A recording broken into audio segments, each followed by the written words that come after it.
What made me do the journey? My inspiration for the journey came from a story that I was told as a 10-year-old by a visiting relative.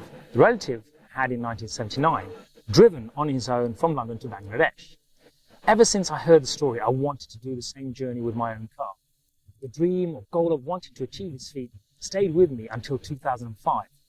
In 2005, I found a willing companion in my best friend, Ebbs, to make this road trip, a once-in-a-lifetime chance. So in the winter of that year, with my trusted Nissan 4x4, we hit the road heading eastwards towards Bangladesh. The trip was in 2005, 2006. How is it that I'm able to write about it now in such detail? Well, one of the tricks of the trade of being a writer is to keep notes. Notes, diaries, or a journal is a must for anyone wanting to be a serious writer. I found out about this through reading about creative writing. I tend to note down events, situations, and experiences that I come across, as these could be part of a story that I write, or I can incorporate as an analogy. So during the road trip, I kept a daily journal, writing about the events of the day, and it is this journal that I'm referring to for my book. Some people have asked, is my companion real? And if he is, does he mind being written about in such a personal way? Ibrahim Ali, or Ebbs as his friends call him, is a very real person, and he's like a brother to me. We have known each other since 1980. We went to the same primary school, same secondary schools, as well as the same college, although we did go to different universities. I think it was about time that we separated our paths. He does not mind being written about, and I'm sure he'll be at the book launch for the book. I will also give him a free copy of my book, make sure he comes along. I was asked, have I read the Motorcycle Diaries?